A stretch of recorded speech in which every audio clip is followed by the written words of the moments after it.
Media sosial menjadi ladang empuk yang banyak dipakai untuk melontarkan ujaran kebencian. Pejabat publik seperti Presiden Joko Widodo termasuk salah satu sasaran empuk hate speech. Polisi mengendus ada 180 akun yang diduga menyebarkan ujaran kebencian. Kementerian Komunikasi dan Informatika bahkan sudah memblokir akun yang menyebarkan ujaran kebencian.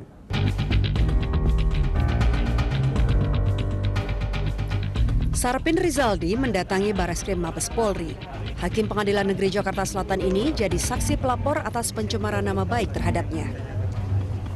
Hakim Sarpin melaporkan dua komisioner Komisi Yudisial yaitu Suparman Marzuki dan Taufikur Rahman Syahuri ke Bareskrim Polri 30 Maret 2015. Sarpin menuding komisioner KY tersebut mencemarkan nama baiknya terkait putusan pra-peradilan yang diajukan oleh Komjen Polisi Budi Gunawan. Ini kan delik aduan. Saya merasa nama saya dicemarkan, saya merasa nama baik saya tercemar, saya melapor. Ngapain ngajak lebih satu? Kan aneh. Meski kepolisian memediasi kedua belah pihak, Hakim Sarpin berkukuh melanjutkan kasus dugaan pencemaran nama baik ke jalur hukum. Pers juga ada yang diadukan kan, ada yang mengadu. Nah itu, kalau sudah ada itu kita mencoba untuk memediasi preventif dulu. Namun seperti salah satu hakim Sarpin, Pak Hakim Sarpin itu kan mengadu beliau bahwa dia merasa dicemarkan nama baik. Kita bukan tidak memediasi berkali-kali. Saya juga termasuk orang yang memohon untuk memediasi, tapi beliau tidak mau. Nah kalau tidak mau ya apa boleh buat. Antar aja. Atas nama pencemaran nama baik pula, Komisioner Komisi Yudisial melapor balik Hakim Sarpin ke Bareskrim Polri. Hakim Sarpin dituding menghina pejabat negara dengan cara melaporkan kedua komisioner KY. Kemudian ada surat juga dari Dewan Pers, ya kan, bahwa perkara ini tidak ada unsur pidananya, ini ada sengketa pers. Karena ini kan masalah pemberitaan media nih, dan sudah ada sanggahan dari Merdeka.com. Nah itu, jadi semua nih unsur harus diperhatikan oleh penyidik. Masuknya pencemaran nama baik ke dalam surat edaran Kapolri jadi bahan perdebatan berbagai kalangan. Maklum, pencemaran nama baik merupakan delik aduan yang hanya bisa diproses polisi jika ada pengaduan dari pihak yang nama baiknya dicemarkan. Difamasi atau pencemaran nama baik itu modelnya adalah delik aduan, yang artinya kita harus melaporkan dulu ke pihak kepolisian, baru pihak kepolisian bisa menindaklanjuti. Sementara kalau untuk hate speech atau ujaran kebencian, ini tidak perlu ada laporan dulu. Jadi masyarakat begitu kepolisian melihat ada tendensi terjadinya ujaran kebencian, ada provokasi yang untuk membunuh kelompok atau etnis tertentu misalnya, atau menghanguskan satu kelompok tertentu, itu harus tanpa adanya laporan bisa ditindak. Surat edaran Kapolri soal ujaran kebencian atau hate speech serta-merta menuai kicauan di media sosial. Berdasarkan data Indonesia Indicator, kicauan di Twitter sepanjang bulan Oktober 2015 sebanyak 1.808 kicauan dari 1.418 akun. Pada minggu pertama bulan November, kicauan meningkat tajam menjadi 12.799 dari 8.910 akun. Kicauan netizen pada umumnya bernada protes. Dan di situ kita bisa melihat emosi yang disampaikan oleh para netizen itu kebanyakan adalah emosi amarah dan antisipasi gitu. Jadi betul. Jadi emosi amarah itu adalah mereka melakukan reaksi secara cepat gitu dan marah gitu. Kenapa sih kok Pak ada edaran seperti ini, dan mereka menganggap bahwa surat edaran tersebut itu akhirnya membelenggu demokrasi gitu. Pejabat negara merupakan sasaran empuk hate speech di media sosial. Salah satunya adalah Presiden Joko Widodo. Indonesia Indicator mencatat, sejak awal Januari hingga 9 November 2015, kicauan berupa ujaran kebencian kepada Jokowi lebih dari 78.000.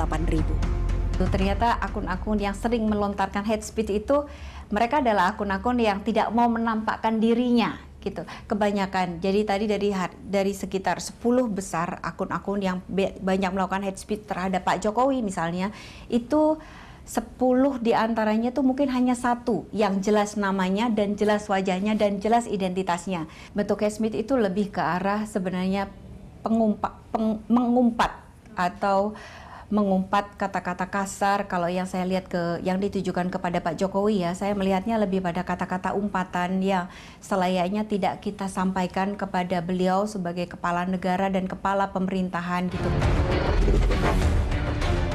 Indonesia Indicator khawatir hate speech terhadap Jokowi di media sosial akan berdampak panjang. Kan sebenarnya itu memiliki dampak yang cukup kompleks gitu. Tidak hanya ketika kita mengungkapkan amarah gitu, tetapi apakah kita berpikir gitu loh bahwa mungkin negara lain melihat ternyata Pak Jokowi pun tidak dipercaya oleh rakyatnya dalam tanda petik. Akhirnya apa? Misalnya dampak yang paling gampang, investor juga berpikir saya mau masuk ke Indonesia nggak ya? Situasi politiknya seperti apa ya gitu. Jadi saya pikir itu adalah satu masalah kompleks yang tidak bisa kita bicara bahwa itu kan kebebasan berekspresi gitu.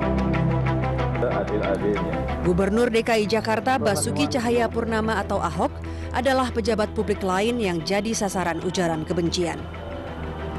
Catatan Indonesia Indicator sepanjang Januari hingga 9 November 2015, ada lebih dari 6.000 kicauan mengandung umpatan dan ungkapan rasisme terarah pada Ahok. Kicauan kebencian untuk Ahok mulai menurun di awal November atau sebulan setelah surat edaran Kapolri beredar. Ketika kita bicara tentang sosok yang kontroversial, maka ujaran kebencian yang ditunjukkan kepada sosok tersebut cukup banyak. Seperti Pak Ahok adalah tokoh yang cukup kontroversial sehingga ujaran kebencian yang disampaikan kepada Pak Ahok cukup tinggi. Sejak surat edaran Kapolri terbit, ujaran kebencian mulai berkurang di media sosial. Ujaran kebencian atau hate speech kerap muncul di media sosial. Saat ini kepolisian tengah menelusuri 180.000 akun media sosial yang dianggap menyebarkan ujaran kebencian. Dalam surat edarannya, Kapolri mengkategorikan hate speech atau ujaran kebencian ini sebagai tindak pidana yang antara lain berupa penistaan, penghasutan, dan juga provokasi. Salah satunya adalah akun Twitter ini. Akun ini memposting cara-cara membuat bom dengan barang-barang yang mudah didapatkan. Akun ini sebetulnya dulu pernah diblokir. Namun oleh pemilik akun, dia membuat akun baru lagi dengan alamat yang baru, namun isinya sama saja. Southeast Asia Freedom of Expression Network atau SafeNet mengapresiasi Kapolri yang mengeluarkan surat edaran penanganan ujaran kebencian karena selama ini telah terjadi pembiaran oleh negara. Apresiasi ini datang dengan satu kebingungan sih sebetulnya. Mengapa Polri atau Kapolri punya penafsiran yang agak berbeda ketika bicara tentang hate speech di Indonesia. Karena kalau merujuk pada aturan internasional, sebetulnya kebebasan berekspresi itu kan boleh-boleh saja dan sah. Batasannya adalah hate speech, ada ujaran kebencian itu adalah batasannya. Di mana-mana itu biasanya merujuk pada tindakan-tindakan yang memberi hasutan atau memberi ajakan, memotivasi orang untuk melakukan provokasi, untuk melakukan kejahatan, bahkan sampai ke pembunuhan. SafeNet berharap negara mampu menerapkan azas zero tolerance untuk tindakan ujaran kebencian. Kalau sudah berkaitan dengan hate speech tidak perlu seperti ini. Justru kita berharap masyarakat internet terutama di Indonesia berharap penanganannya harus lebih tegas. Penanganannya udah langsung tidak perlu lagi kompromi, langsung bisa menjerat orang tersebut dengan undang-undang yang ada. Semisal di Kanada atau di Inggris, mereka menerapkan satu metode yang disebut, satu pendekatan yang disebut zero tolerance approach, itu pendekatan toleransi nol terhadap semua ujaran kebencian. Jadi ketika itu terjadi, langsung polisi bergerak proses mempidanakan orangnya, dan kemudian dalam proses pengadilan apabila perlu orang tersebut bahkan tidak bisa lagi mengakses internet untuk jangka waktu tertentu. Surat edaran dari Kapolri membuat masyarakat berhati-hati dalam berekspresi, baik itu di pergaulan sehari-hari, sosial media maupun saat berdemonstrasi. Jadi, silakan berekspresi, tapi jangan sampai menyebar rasa benci.